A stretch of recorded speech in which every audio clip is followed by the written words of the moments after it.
Halo Sobat Pendidikan, selamat datang di channel ini.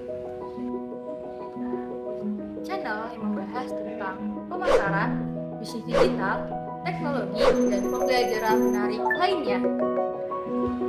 Teman-teman suka video ini, jangan lupa like ya. Dan jangan lupa subscribe dan nyalakan notifikasinya. Dan jangan lupa untuk share ke teman-teman lainnya. Karena Belajar sangat menyenangkan. Perhatian, video ini dibuat untuk memudahkan kegiatan belajar mengajar.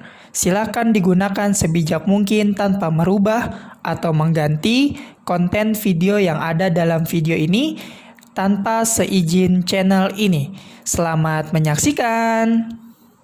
Makna branding mencakup nilai, identitas, dan asosiasi yang dimiliki oleh suatu merek di mata konsumen. Makna ini membentuk persepsi dan hubungan emosional yang terjalin antara merek dengan audiens. Elemen branding adalah unsur-unsur yang digunakan untuk membangun dan memperkuat identitas serta citra merek. Beberapa elemen penting dalam branding adalah 1. Nama merek brand name, nama yang mudah diingat dan merepresentasikan nilai serta karakter dari merek. 2. Latar grafis yang mewakili secara visual. 3.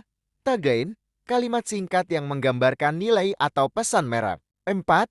Warna dan tipografi, pemilihan warna dan jenis huruf yang konsisten, yang membantu dalam menciptakan citra yang mudah dikenali. 5. Suara dan gaya komunikasi, cara merek berinteraksi dengan audiens, termasuk tone of voice, yang dapat menciptakan kepribadian merek.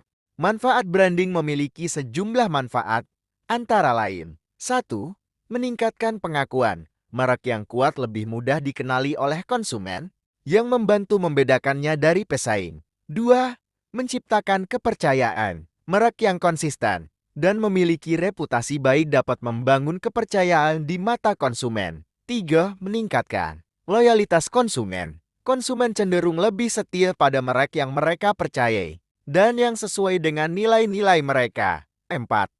Daya saing yang lebih baik. Branding yang efektif dapat memberikan keunggulan kompetitif dengan menonjolkan keunikan dan kualitas produk atau layanan. 5. Harga premium. Merek yang kuat seringkali memungkinkan perusahaan untuk mematok harga lebih tinggi karena nilai yang diberikan kepada konsumen dianggap lebih tinggi. 6. Perluasan pasar. Merek yang sudah terkenal dapat memudahkan perluasan produk atau pasar baru. Dengan membangun elemen-elemen ini secara tepat, branding akan memperkuat hubungan dengan konsumen dan meningkatkan kesuksesan bisnis. Posisi merek menggambarkan bagaimana perusahaan ingin mereknya dilihat dalam konteks pasar yang lebih luas. Kepribadian merek. Kepribadian merek adalah citra atau karakteristik unik yang dimiliki suatu merek untuk membedakannya dari yang lain dan meninggalkan kesan tertentu pada konsumen. Pengalaman merek brand experience adalah kesan dan perasaan yang dialami konsumen saat berinteraksi dengan suatu merek, produk, atau layanan. Menciptakan karakteristik brand hal ini sangat penting, seperti kemasan atau nama. Segmentasi pasar memahami pasar yang ada dan mengidentifikasi apa saja yang dibutuhkan oleh konsumen. Membangun kepercayaan konsumen terhadap produk untuk membangun loyalitas dan juga mempertahankan branding agar perusahaan tetap kuat. Manajemen merek. Perlindungan merek. Perlindungan sebelum terjadi dan untuk mencegah tindak pidana atau pelanggaran hukum sebuah merek. Pembaruan dan inovasi. Semakin berkembangnya zaman, merek harus ikut berkembang sesuai kebutuhan pasar.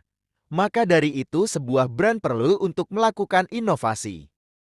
Pengelola krisis, yaitu membuat rencana untuk mengatasi kekrisisan yang berpotensi merusak merek perusahaan.